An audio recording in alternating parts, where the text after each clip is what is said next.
All right, good morning. I got a straight stick here. I cut it off at about 38 inches. Gonna do another cane. I'm gonna put a little frog looking guy on this one. He's gonna have the hat and the coat and everything, kind of like the other ones I was doing with the dog and whatnot. But yeah, so we'll get started. We'll get into this and we'll see how it goes. Okay, welcome to Random Acts of Carving, fellow carving enthusiast. Today we're going to work on carving up some frog legs. But before we do that, we're going to go ahead and carve up the rest of the frog. This one don't really have too much frog legs. They're only little wee things sticking out underneath of his coat. But we are going to make some frog goggles, or froggles. It's going to look like a pilot, really, in an overcoat. Yeah, just kind of making a silly little character for the top of a cane.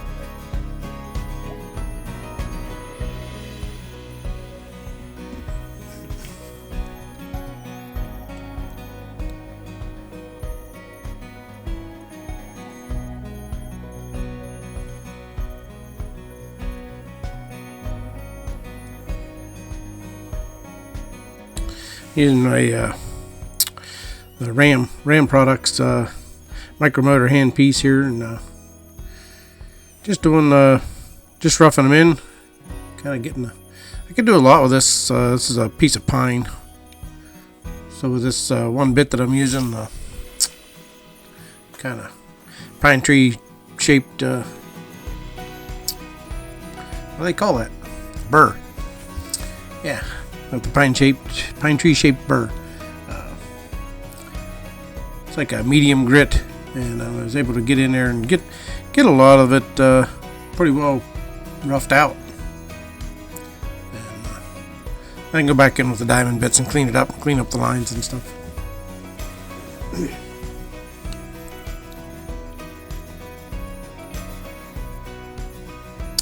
And putting the whole frog on this one, so he's getting a nice long overcoat and his front legs and back legs. He's standing up on his back feet with his he got his boots on and everything, boots and gloves.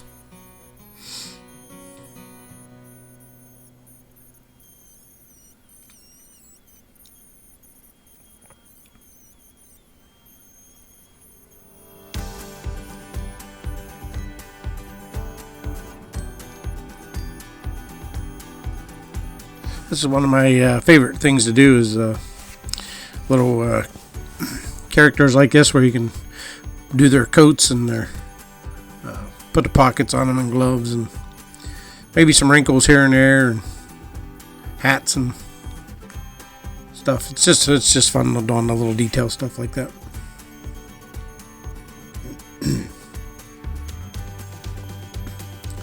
As I'm trying to do the voiceover, I seem to have a little frog stuck in my throat here, getting a little scratchy. Must be a wintertime thing.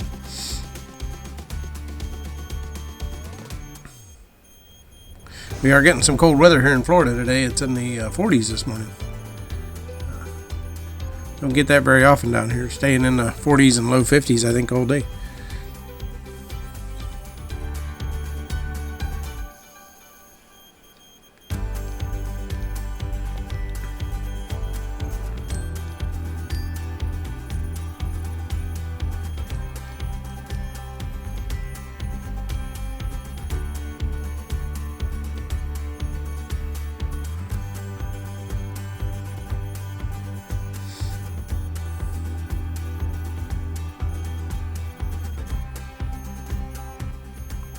Here I've switched over to the diamond grit bits and just kind of going in and adding the details a little bit and cleaning up all the little corners.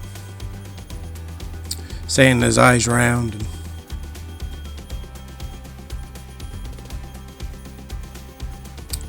doing the little details.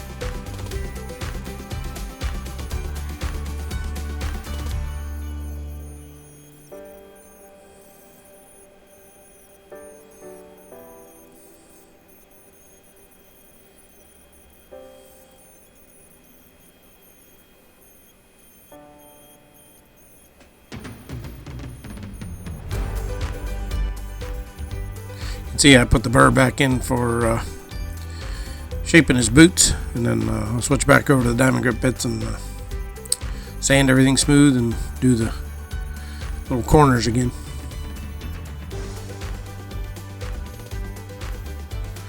Always it depends on the wood you're working on, whether what bit you're using. So, and the other thing that determines what bit you're going to use for a particular carving is which bits you have.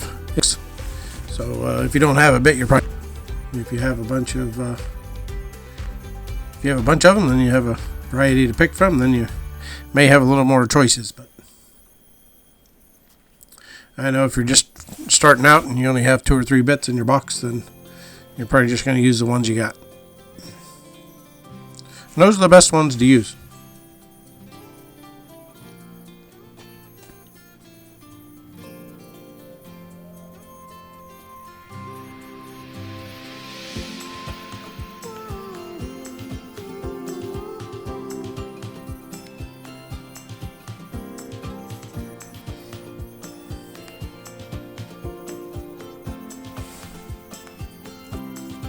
I buy mine based on necessity.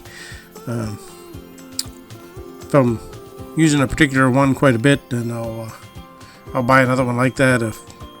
If I'm not using it very much, then I won't buy any more like that. Sometimes you get an oddball shaped one in a set. Round ball ones, I barely ever use those for anything, but some people may like them. My little shave horse here, my spoke shave horse, it comes in handy quite a bit doing these sticks and canes and that. I bought a couple of relatively cheap draw knives online, and they work really well.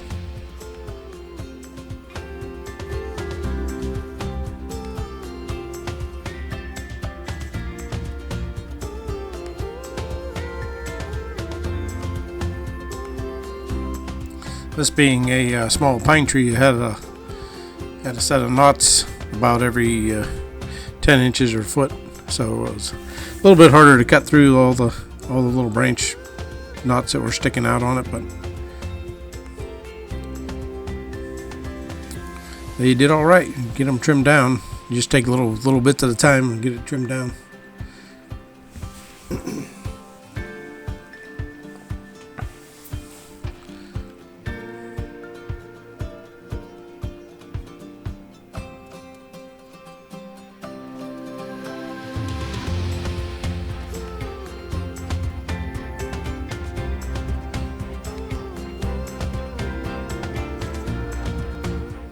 Now we're getting this little feller painted up and get this stick finished up, and we'll show you what it looks like.